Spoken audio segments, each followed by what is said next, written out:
தாயகம் திரும்பிய தமிழர்களுடைய உரிமைக்காக ஏறத்தாழ 1991 நாம் குரல் கொடுத்திருக்கிறோம். நிறைய பேருக்கு சிலோன்காரங்க அப்படின்னு சொல்லுவாங்க. இவங்கள சிலோன்காரங்கன்னு சொல்லிட்டு இருக்கிறப்பவே சிலோன்ல இருந்து அகதிகள் நிறைய பேர் வர ஆரம்பிச்சாங்க. அகதிகள் யாரு, தாயகம் திரும்பியவர் யாருன்னு உங்களுக்கு தெரியாது. மக்களுக்கு ஒரு கலெக்டருக்கே தெரியல. செல்வராஜுக்கு தெரியும். ஒரு கலெக்டரே வந்து பட்டா கேட்டு போனவங்கள வந்து இலங்கையிலிருந்து வந்தவங்க அப்படின்னு சொல்லியிருந்தாங்க. அப்புறம் நம்ம கடுமையாக கண்டனம் தெரிவித்தோம். அப்போ இந்தியன் எக்ஸ்பிரஸ்ல எல்லாம் வந்துச்சு.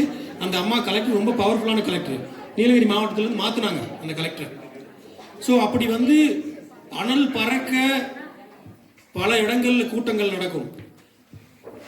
முன்னாள் ரயில்வே அமைச்சர், முன்னாள் ராணுவ அமைச்சராக இருந்த தோழர் ஜார்ஜ் பெர்னாண்டஸ் கூட்டிகிட்டு வந்தாங்க. செல்வராஜ், ராம்மோகன் எல்லாம் வந்து ஊட்டி கூட்டிகிட்டு வந்தாங்க. பல தலைவர்களை கூட்டிகிட்டு வந்தோம். இந்த உரிமை இன்னைக்கு இருக்கக்கூடிய உரிமை கூட சும்மா கிடைச்சதில்லை.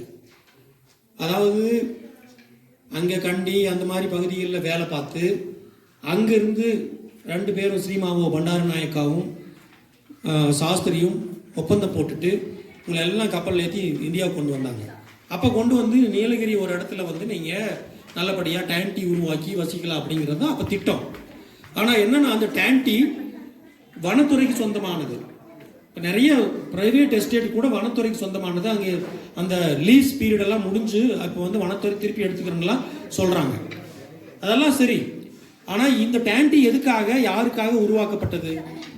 இலங்கையிலிருந்து இலங்கைக்கு போய் இன்னைக்கோட 200 வருடங்கள் ஆகிறது. இலங்கையில் இருக்கிற மக்களும் இதே மாதிரி தான் இருக்காங்க. இப்போ சமீபத்தில் நான் இலங்கைக்கு போயிருந்தேன் போன வருஷத்துல. அங்கே வந்து மலையகம் 200 அப்படின்னு சொல்லி ஒரு பெரிய ஒரு நடைப்பயணம் மேற்கொண்டாங்க இலங்கை மக்கள். அவங்களுக்கு காணி உரிமை இல்லை. காணி உரிமைனா நில உரிமை இல்லை. அவங்க வீடு கட்டிக்கிறதுக்கு அங்க இலங்கையிலும் அனுமதி இல்லை. அப்ப இந்தியாவிலும் அனுமதி இல்லைன்னா இந்த மக்கள் வஞ்சிக்கப்பட்ட மக்கள் அல்லவா? இந்த மக்களை வஞ்சிக்கப்படுவதற்கு ஒரு காலத்திலும் அனுமதிக்க கூடாது. தொடர்ந்து குரல் கொடுக்க வேண்டும். அப்படி ஒழித்துக் கொண்டிருக்கின்ற ஒரு குரல் தான் இந்த VTMS, விவசாயிகள் தொழிலாளர்கள் முன்னேற்ற சங்கத்தினுடைய அலுவலகத்தை நான் வந்து கூடலூர்ல ரிப்பன் வெட்டி துவங்கி வச்சது எனக்கு நல்லா ஞாபகம் இருக்கு. ரொம்ப சிறிய அளவில் தான் துவங்கினாங்க. இன்னைக்கு 40,000 பேர் பக்கமாக உறுப்பினர்கள் இருக்காங்க. பெரிய கூட்டத்தை கூட்டக்கூடிய சக்தி இருக்கு. பெரிய விஷயங்களை எல்லாம் எல்லாருக்கும் புரியாத பல விஷயங்களை பேசக்கூடிய வல்லமை தமிழகத்தில் இருக்கக்கூடிய விவசாய சங்கங்களிலே இந்த VTMSக்கு இருக்கிறது. யானை பிரச்சனையாக இருக்கட்டும், சிறுத்தை பிரச்சனையாக இருக்கட்டும், புலி பிரச்சனையாக இருக்கட்டும், நில பிரச்சனையாக இருக்கட்டும், டேண்டி பிரச்சனையாக இருக்கட்டும், அதற்கு ஒற்றை குரலாக நிற்பது VTMS தான். அதனுடைய தலைவர் செல்வராஜ், விஜயசிங்கம், இப்படி பலரை பார்த்திருக்கிறேன். விஜயசிங்கம் தான் இன்னும் அதே போல இருக்கிறார். பலரும் போராடி, சின்ன குழந்தைகளை நான் பல பேர் வந்து தெருநாடகங்கள் போட்டதை நான் பார்த்திருக்கேன். ஆனால் இன்னைக்கு செல்வராஜ் வந்து தமிழகம் முழுவதும் செயல்படுகிறார். இருந்தாலும் நீலகிரியில் தாயகம் திரும்பிய மக்களுடைய உரிமையை ஆளும் அரசு காப்பாற்ற வேண்டும். அவர்களுடைய உரிமையை அவர்களுக்கு வழங்க வேண்டும். பல பேர் வந்து அந்த பக்கம் நீலம்பூர், கோவிலகம் அந்த இடங்கள்ல வசிக்கிறாங்க. ஆனால் பட்டா இல்லை. அவங்களுக்கெல்லாம் காம்பன்சேஷன் இழப்பீடு கொடுத்தாங்க அரசாங்கம். ஆயிரக்கணக்கான பேருக்கு இழப்பீடு கொடுக்கல. செல்வராஜ் நானும் சென்னைக்கு போய் சென்னையில் உயர்நீதிமன்றத்தில் வழக்கு போட்டு எல்லாருக்கும் இழப்பீடு வாங்கி கொடுத்தோம். ஆனால் நில உரிமையை வாங்கி கொடுக்க வேண்டும். பாரதி என்ன சொன்னான்?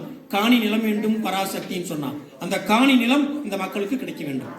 அடுத்ததான் நான் சொல்றது, நீலகிரி மலையிலே வசிக்கக்கூடிய பழங்குடி மக்கள் 8 வகையான பழங்குடி மக்கள் இருக்கிறதா சொல்றாங்க. பெரும்பகுதியான 6 வகையான மக்கள் இருக்கிறதாக சொல்றாங்க. இந்த மக்கள் எல்லாருமே அரசாங்கமே என்ன பட்டியலிட்டு இருக்காங்கன்னா, அழிவின் விளிம்பில் இருக்கக்கூடிய பழங்குடி மக்கள் சொல்லியிருக்காங்க. மற்ற இடங்கள் இருக்கக்கூடிய டிரைபல்ஸ் பழங்குடி மக்கள் வேற, கர்நாடகாவில் இருக்கிறவங்க வேற, தமிழ்நாட்டினுடைய வேறு பகுதியில் இருக்கக்கூடிய பழங்குடி மக்கள் வேற. நீலகிரியில் இருக்கக்கூடிய பழங்குடி மக்கள், அவர்களுடைய மொழி, அவர்களுடைய இனம், அவர்களுடைய எண்ணிக்கை, அவர்களுடைய கலாச்சாரம், அவர்களுடைய உணவு முறை எல்லாமே அழிவினுடைய விளிம்பில் இருக்குது அப்படின்னு சொல்லி அரசாங்கமே சொல்லியிருக்கு. அப்படி அழிவின் விளிம்பில் இருக்கக்கூடிய பழங்குடி மக்களுடைய வீட்டை பார்க்கணும்னா, அன்னைக்கு தேவர் சோலைக்கு போயிருந்தேன். காட்டு நாய்க்கர் சமுதாயத்தை பார்க்கணுன்ட்டு ஒரு ஊருக்கு கூட்டிட்டு போனாங்க. ஊர்ல போயிட்டே இருக்கும். ஒரு இடத்துக்கு மேலே ஜீப் போகாது. அப்புறம் நடந்து தான் போகணும். சின்ன பாதை இருக்கு. அந்த பாதையில் நடந்து போனால் அங்கே நிறைய யானை என்னுடைய எச்சமெல்லாம் கிடக்குது. அதெல்லாம் நடந்து போகணும். அங்கே போனால் ஒரு 15-20 வீடு இருக்காங்க. ஒரு 1.5 கிலோமீட்டர் 2 கிலோமீட்டர் தூரம் நடந்து போகணும். அவங்க எங்க இருக்கிறாங்க? அந்த காட்டினுடைய மடியில, மலையின் மடியில் இருக்காங்க. போற வழியெல்லாம் அழகான வீடுகள் இருக்கு. கேரளாக்காரங்கெல்லாம் நிறைய பேர் இருக்காங்க, மலையாளம் பேசுறாங்க, தமிழ் பேசுறாங்க, எல்லாருமே இருக்காங்க.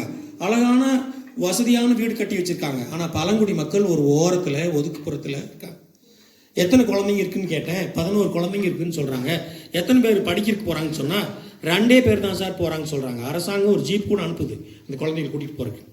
பழங்குடி மக்களுடைய நிலை 1ஆம் கிளாஸுக்கு போகாம இருக்கு. 1ஆம் கிளாஸுக்கு போகாம பழங்குடி மக்களுடைய நிலை இருக்கு. இந்த நிலை மாற வேண்டும் என்றால் மக்கள் படிக்கணும், படிக்கிறதுக்கு உண்டான வசதிகளை பண்ணணும்.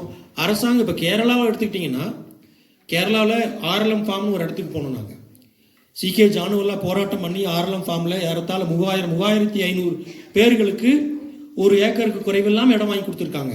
அழகான வீடு கட்டி கொடுத்துருக்காங்க. சமுதாய பாதுகாப்புகள் மிக பிரசித்தமாக இருக்காங்க. ஆனால் தமிழ்நாடு ஒரு முன்னேறிய மாநிலம்.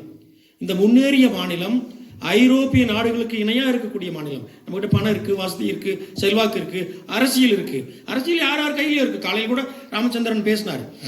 அவர் சொன்னார் எல்லாமே நல்லா சிறப்பாக பண்ணுன்னு சொன்னார். மத்தியானம் வந்து பேசின ஒரு ப்ரொஃபஸர் வந்து ஒரு எழுத்தாளர் என்ன சொல்கிறாரு, இன்னும் வந்து நம்ம கல்வி இல்லை, அது இல்லை, இது இல்லைன்னு சொல்கிறாங்க. இந்த முரண்பாடுகள் இருந்துகிட்டே தான் இருக்குது. இந்த அரசியலில் பழங்குடி மக்கள் நின்று எம்எல்ஏ ஆக முடியுமா? அவங்க ஒரு பஞ்சாயத்து பிரசிடெண்டாவது ஆகி அவங்க மக்களுக்கு வேலை செய்ய முடியுதா? பள்ளிக்கூடத்துக்கே 1ஆம் கிளாஸுக்கு போக முடியாத நிலையில் இருக்க அந்த நேரத்தில் தான் இது பழங்குடி மக்களுடைய பிரச்சனையை அவர்களே பார்த்து கொள்வார்கள் என்று இருக்க முடியாது. அந்த பொறுப்பு எனக்கு இருக்கிறது, செல்வராஜுக்கு இருக்கிறது, சுப்பிரமணியத்துக்கு இருக்கிறது, இங்க இருக்கக்கூடிய எல்லாருக்கும் இருக்கிறது. இங்க வந்து காலையில பேசி